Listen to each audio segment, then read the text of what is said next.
Saya mendaftar CPNS itu dulu di 2014.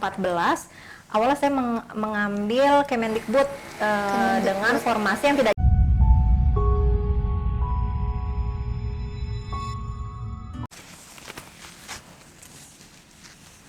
Assalamualaikum warahmatullahi wabarakatuh. Salam sejahtera bagi kita semua. Salam, Om Swastiastu, Namo Buddhaya, salam kebajikan. Halo Sobat Ijen, bertemu lagi di Ijen Corner. Saya Rahmi akan menemani teman-teman atau Sobat Ijen semua dalam sesi kali ini, dan telah hadir bersama kita narasumber hari ini yaitu Mbak Marianti. Halo Mbak Marianti. Halo Rahmi. Gimana kabarnya Mbak, sehat? Alhamdulillah sehat. Alhamdulillah sehat. Boleh Mbak, kalau boleh tahu siapa nama lengkapnya dan asalnya dari mana Mbak? Silakan diperkenalkan Mbak. Baik, Assalamualaikum warahmatullahi wabarakatuh. Halo Rahmi dan teman-teman semua.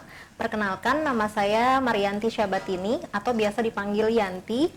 Saya lulusan dari BINUS University, jurusan Teknik Informatika, Peminatan Database tahun 2011. Alhamdulillah diterima CPNS 2019 di Inspektorat Jenderal Kementerian Agama dengan formasi Analis Sistem Informasi. Saya asli dari orang Jakarta. Asli sini Iya, alamatnya juga tidak jauh dari kantor Inspektorat Jenderal, yaitu di daerah Cilandak, Jakarta Selatan. Kalau boleh tahu Mbak, dulu cita-citanya sebelum jadi CPNS apa Mbak? Wah, kalau ditanya cita-cita sebenarnya banyak ya. Intinya ingin menjadi seorang wanita karir, tapi seiring berjalannya waktu, saya bertekad bahwa apapun profesi yang saya jalani nanti, intinya saya ingin bermanfaat untuk orang lain. Prinsipnya adalah bermanfaat untuk orang lain gitu ya Mbak. Nah, kalau di sini tuh Mbak Marianti kan kita selaku CPNS 2019 dianjurkan untuk menulis buku tentang kisah kita waktu pendaftaran kemarin. Iya, betul. Nah, Mbak Marianti sendiri menulis dengan tulisan dari tidak minat menjadi terpikat. Betul. Nah, itu alasan Mbak Marianti sendiri menjadi terpikat untuk mendaftar CPNS 2019 itu apa Mbak? Wah, kalau ditanya ceritanya sebenarnya panjang ya. Karena justru ketika saya lulus kuliah itu saya ingin mendedikasikan diri menjadi seorang guru. Cukup lama, sampai 7 tahun lamanya menjadi seorang guru. Sampai akhirnya saya berpikir bahwa ternyata profesi yang saya jalani saat itu tidak sesuai dengan pendidikan saya gitu, jurusan Teknik Informatika. Biasanya kalau guru itu kan SPD ya. Iya, benar gitu. sekali Mbak. Kemudian mulai memikirkan keinginan orang tua, yaitu ingin anaknya menjadi seorang CPNS atau CASN seperti itu. Di situ saya mencari apa ya yang bisa membuat diri saya terpikat untuk menjadi seorang ASN gitu. Saya berpikir kemudian sampai dalam sebuah pemikiran bahwa ketika saya menjadi seorang guru berarti tandanya saya bisa bermanfaat untuk tempat saya mengajar. Tapi ketika saya menjadi seorang ASN atau PNS berarti saya bisa mendedikasikan diri saya untuk sebuah lingkup yang lebih besar, yaitu negara. Nah, itulah yang akhirnya membuat saya menjadi terpikat, berusaha, dan alhamdulillah akhirnya diterima di CPNS 2019 ini. Alhamdulillah, sangat jauh sekali ya Mbak dari lulusan Sistem Informasi menjadi seorang guru. Dari Teknik Informatika. Oh, Teknik Informatika Ya, menjadi betul. seorang guru. Nah, Ya. kembali ke jalurnya lagi ke Sistem Informasi gara-gara dorongan orang tua untuk menjadi CPNS ya Mbak. Iya, betul. Nah, itu sekarang ini lolos CPNS ini percobaan keberapa Mbak? Apakah percobaan pertama langsung lolos seperti itu? Oh tidak, saya juga merasakan apa artinya sebuah kegagalan ya. Ini adalah percobaan ketiga dan alhamdulillah berhasil. Alhamdulillah. Nah, sekarang Mbak Marianti lulus CPNS dengan formasi Sistem Informasi ya Mbak. Nah, alasan Mbak Marianti sendiri untuk memilih formasi tersebut dan mengapa di Ijen seperti itu Mbak? Iya, karena memang sesuai dengan jurusannya ya. Karena awal saya mendaftar CPNS itu dulu di 2014. Awalnya saya mengambil Kemendikbud dengan formasi yang tidak jauh berbeda. Gagal, kemudian 2018 coba beralih ke Kementerian Agama dengan formasi yang mirip-mirip juga, analis sistem informasi ataupun data informasi. Cuma memang belum berhasil di 2018 dan akhirnya mencoba lagi di 2019, tapi bedanya kalau tahun kemarin saya mengambil di Direktorat Haji dan Umroh, tapi di sekarang saya nyoba untuk di Inspektorat Jenderal. Alhamdulillah rezekinya memang di sini. Alhamdulillah tidak menyerah di percobaan pertama dan kedua, terus mencoba sampai percobaan ketiga dan akhirnya lolos ya Mbak? Iya, betul. Nah, ada cerita menarik nggak Mbak selama proses seleksi CPNS kemarin Mbak? Sebenarnya menurut saya CPNS 2019 ini sangat menarik ya, karena perjalanannya panjang.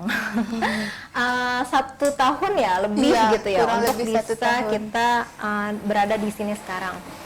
Sampai kita dibilang malah angkatan corona gitu ya. Iya, CPNS Corner Corona Generation. Oh iya betul.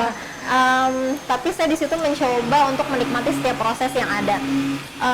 Karena memang pada saat tes SKD dulu, Iya. saya sambil mengurus renovasi rumah itu luar biasa susahnya mengatur waktu untuk belajar. Tapi ya coba menikmati aja cara belajarnya bagaimana, cara menyiasatinya gitu. Dan kemudian menariknya lagi ketika mau SKB, Iya. kita kan dikumpulin di aplikasi Zoom ya. Iya, Pada saat itu saya bertemu dengan 2 rival saya lainnya gitu.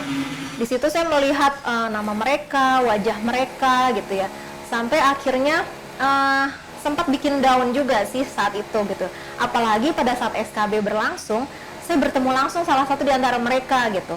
Yang saya lihat mereka itu hebat-hebat luar biasa. Tapi ya apa ya, deg-degannya berasa banget pada saat itu.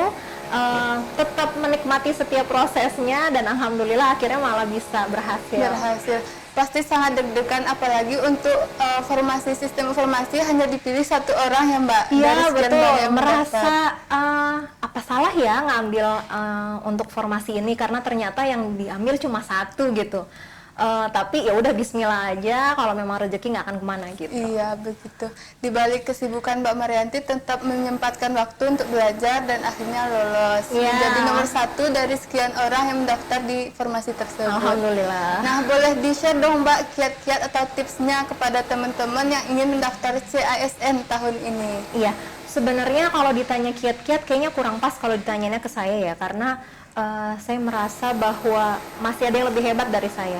Tapi ya coba sedikit share aja. Pertama, mungkin niat kita harus dilurusin dulu nih. Kita kenapa pengen jadi seorang ASN? Apakah hanya karena dorongan orang tua saja gitu? Khawatirnya kalau karena orang lain, nanti kita setengah hati mengerjakannya gitu. Jadi harus cari apa yang bisa bikin kita terpikat ya untuk bisa menjadi seorang ASN gitu.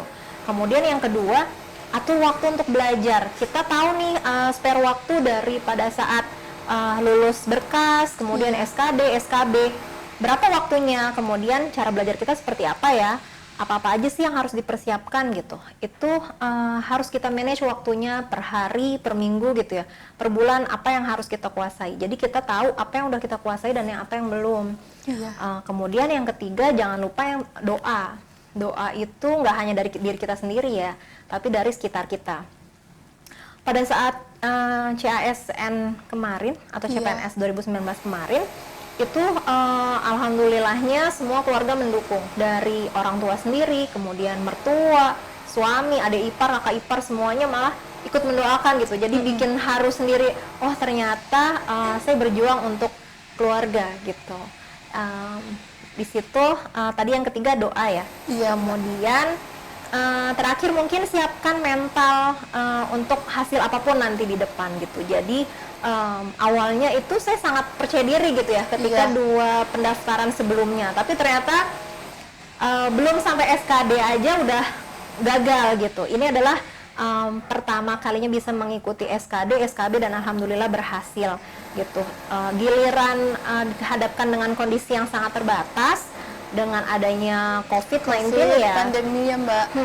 Dan kemudian dengan keterbatasan lainnya lah, tapi ternyata ada saja jalannya untuk bisa kita akhirnya sampai di titik ini gitu. Iya, kalau udah ada restu dari keluarga menjadi penyemangat dan salah satu faktor yang membuat kita jadi lulus juga ya Mbak. Iya, alhamdulillah. Alhamdulillah. Nah, terima kasih Mbak Marianti atas waktunya hari ini. Sangat menarik sekali dan insya Allah bermanfaat untuk teman-teman yang ingin mendaftar CASN tahun ini.